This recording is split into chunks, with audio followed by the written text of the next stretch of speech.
Dando continuidade à nossa série de sinais do retorno de Cristo, eu quero trazer hoje mais 10 sinais que penso eu ser bastante relevantes para compreender esse tema.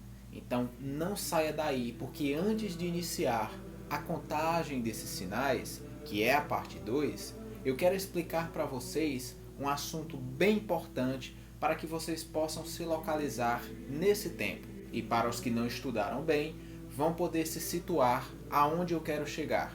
Alguns sinais são até conhecidos de muitos de vocês. E os conhecidos não significam dizer que são compreendidos. Então vamos conhecer rapidamente sobre esse assunto após a vinheta.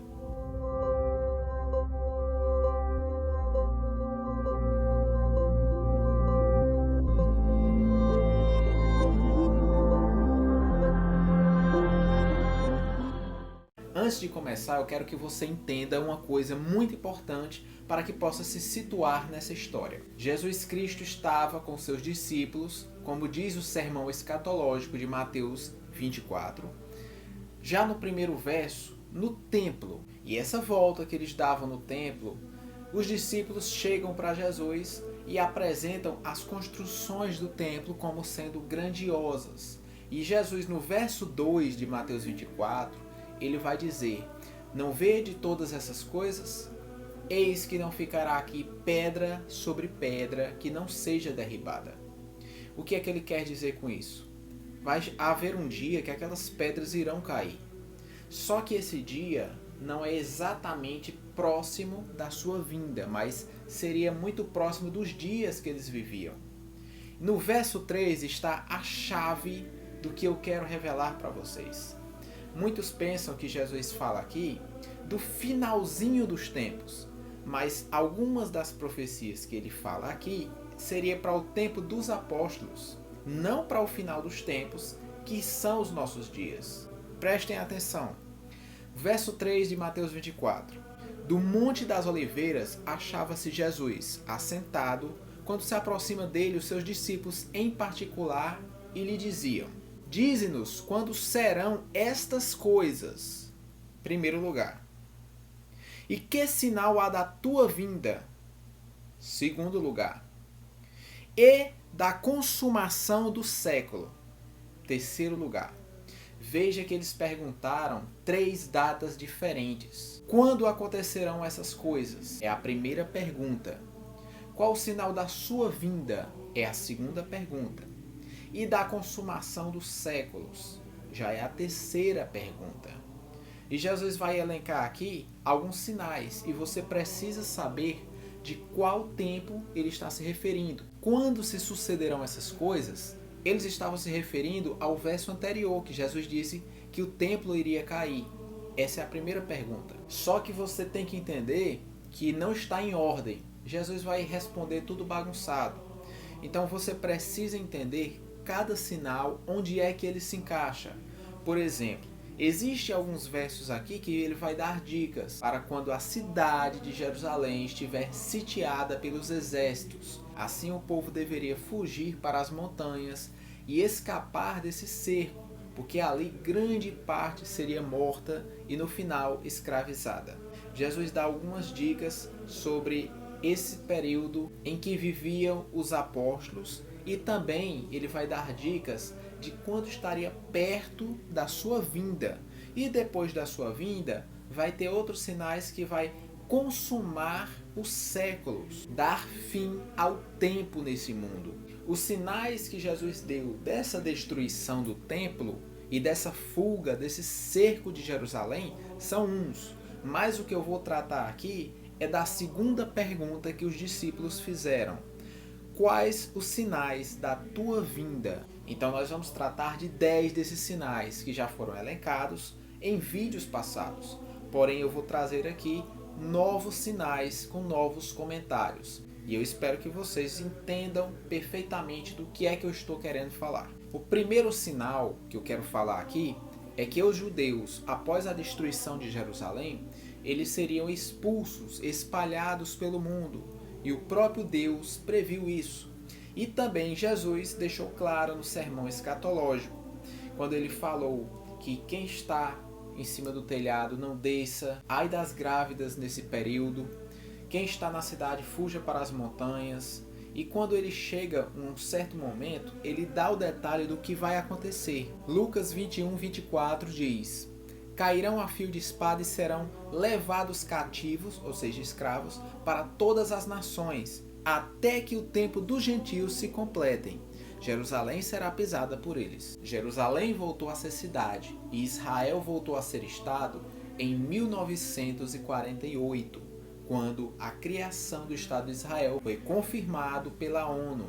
Isso comprova as profecias bíblicas que Israel sairia do seu território escravo para as nações, que ocorreu no ano 70 depois de Cristo, mas o sinal que eu quero mostrar é justamente esse. Se você parar e notar em Isaías 66, verso 8, o profeta vai dizer, como se Deus falasse: pode uma nação renascer em um só dia?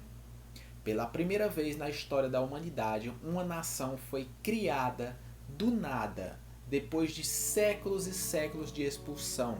Apenas com uma assinatura, Israel passou a existir em um só dia. Isso cumpre a profecia de Isaías, e que essa profecia seria para o final dos dias. Significa que estamos bem próximos. O segundo sinal que eu quero apresentar aqui são dos terremotos.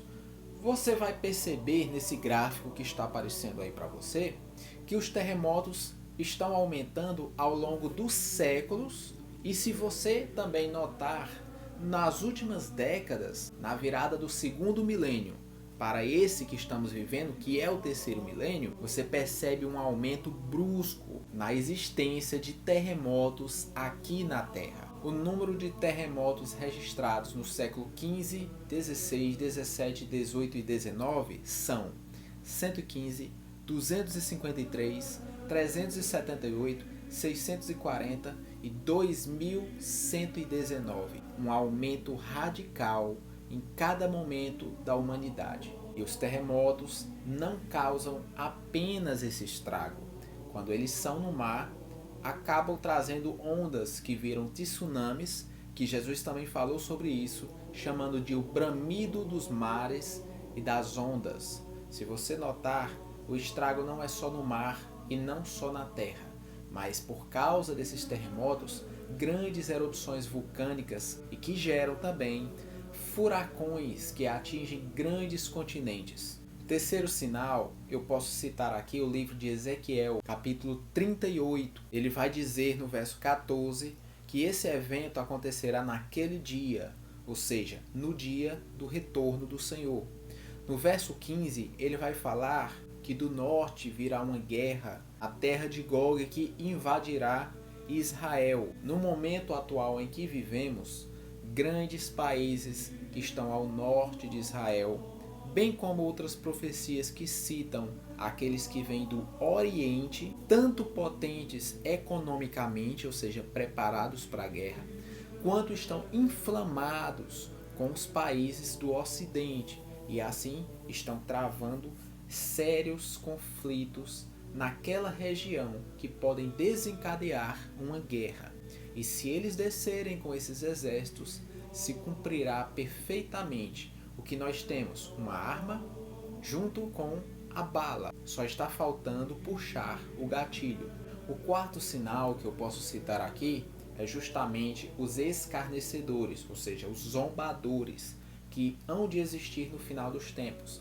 Mas nesse aspecto não é com relação a qualquer coisa, por mais que tenha. Esse aspecto se refere diretamente a uma zombaria contra Deus, porque ele está demorando a voltar.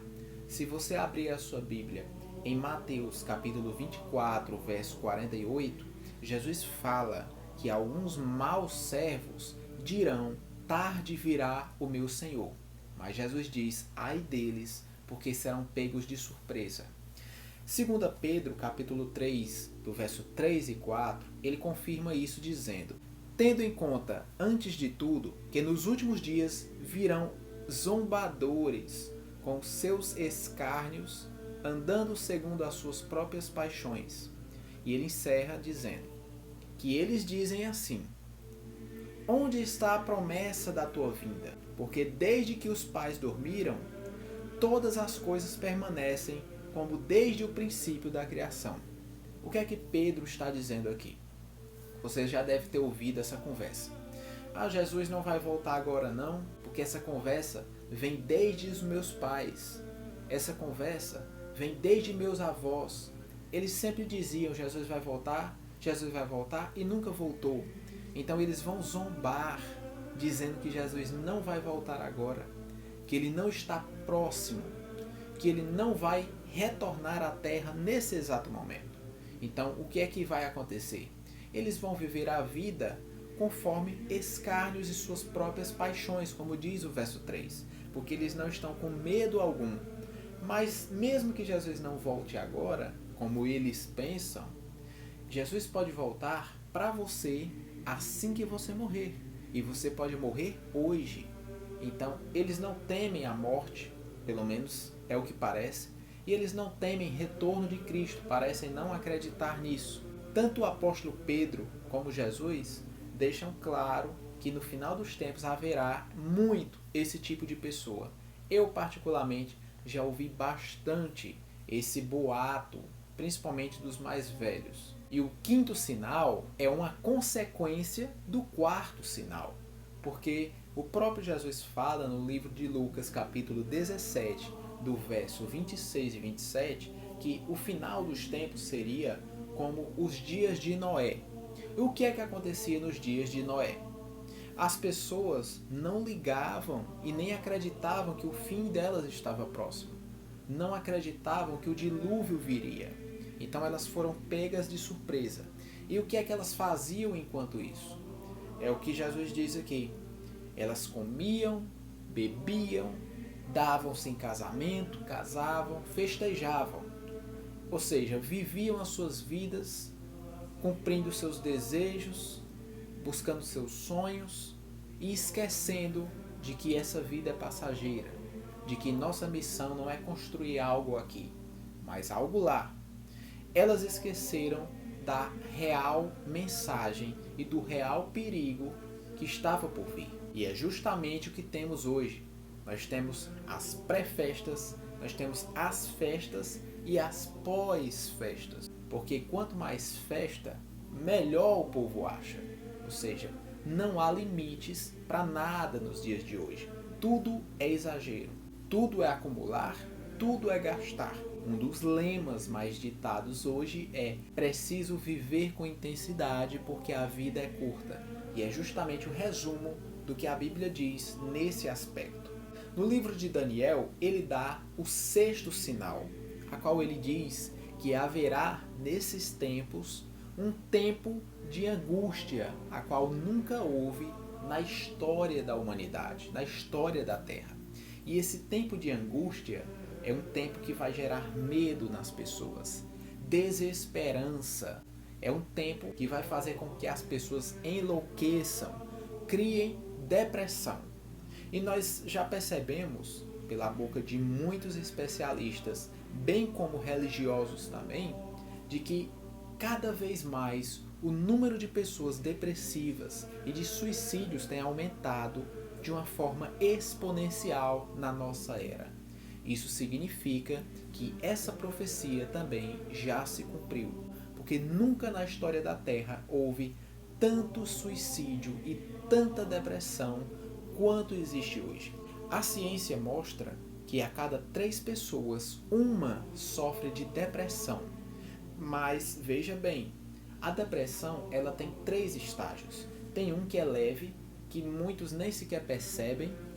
Tem o mediano, que pode ser tratado comumente em casa. E tem o avançado, que esse realmente necessita de internação. Essa depressão é causada por angústia, por medo, desesperança, pavor e muitas outras coisas. A sociedade nunca teve isso, pelo menos não em larga escala, mas agora está em níveis alarmantes e isso comprova de que o retorno de Cristo é iminente. O sétimo sinal, citado em Mateus 24, verso 14, Jesus diz que antes do seu retorno o evangelho seria levado a todas as nações. Uma coisa interessante é que não seria possível fazer isso sem a tecnologia que nós temos hoje.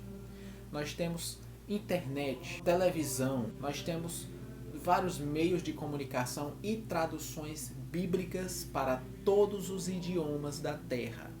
Os missionários estão usando aviões, carros, até animais para chegar nos locais mais remotos e assim evangelizar todas as tribos do mundo. E isso está sendo possível graças à grande tecnologia que leva o conhecimento, bem como as que transportam as pessoas para que elas levem a mensagem, e também as que usam das traduções bíblicas para distribuir a palavra. Isso é interessante, porque esse sinal está muito próximo de se cumprir nos dias de hoje. E a fração é tão pequena que a estimativa chega até 2030, no máximo, que todos os cidadãos do mundo já terão contato com o Evangelho. O oitavo sinal, Jesus fala em um sinal mais específico antes da sua vinda, que seria o do Sol, da Lua, das estrelas, ou seja, dos astros. E você vai encontrar isso em vários livros do Antigo Testamento, bem como no Novo. O livro de Apocalipse cita isso, como até alguns flagelos lançados sobre a terra. Nós temos visto que o próprio apóstolo João cita no livro de Apocalipse o fato de estrelas caírem do céu. Jesus cita isso, as estrelas cairão do céu. Só que nós sabemos que as estrelas são corpos muito maiores do que a Terra, muito maiores que o Sol. O Sol, por exemplo, é uma estrela, mas não é possível que estrelas caiam em algo muito menor que ela. O que eles estavam se referindo ali era o visual. Parecia estrelas como sendo asteroides. Então, o que estava caindo nas visões eram asteroides.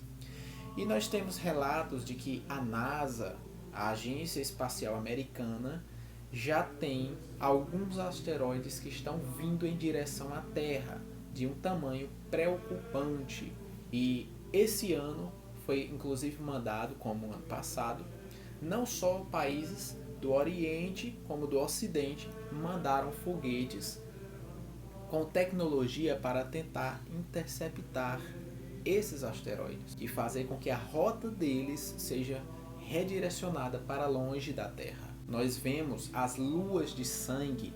Quando a lua se torna vermelha, não é um fenômeno natural, porque se fosse natural, conseguiríamos prever anos e anos e décadas à frente. Isso é um fenômeno que só sabemos pouco tempo antes, e ele não tem um ciclo certo para acontecer, ele é esporádico. No princípio da criação, no livro de Gênesis, Deus fala que criou os astros para sinais e tempos determinados. Podemos dizer que os astros são o calendário de Deus, são uma espécie de oráculo de Deus que manda sinais para os homens na terra. Um exemplo foi o sol que escureceu quando Jesus estava na cruz. As escrituras dizem que o sol abrasaria os homens, e esse é um fato que já ocorre nos dias de hoje devido a tempestades solares que fazem com que muitas pessoas desenvolvam câncer de pele, ocasione temperaturas altíssimas em vários cantos da Terra, destroem até plantações, dependendo das tempestades solares. O nono sinal, Jesus fala que haveria guerras, nação contra nação e reino contra reino. Muitos pensam que Jesus fala aqui em uma espécie de paralelismo hebraico, mas não é. O que ele está querendo dizer aqui são duas coisas diferentes. Uma nação é um país solitário, mas um reino é um conglomerado de nações. Nós podemos citar hoje não um reino no sentido antigo. Nós podemos citar aqui blocos econômicos, mercados comuns, uniões aduaneiras. Algumas dessas uniões geram uma espécie de reino, que é um acordo entre países, tratados entre países, Um exemplo, a União Europeia, como se fosse um reino tendo uma moeda só, um exército só.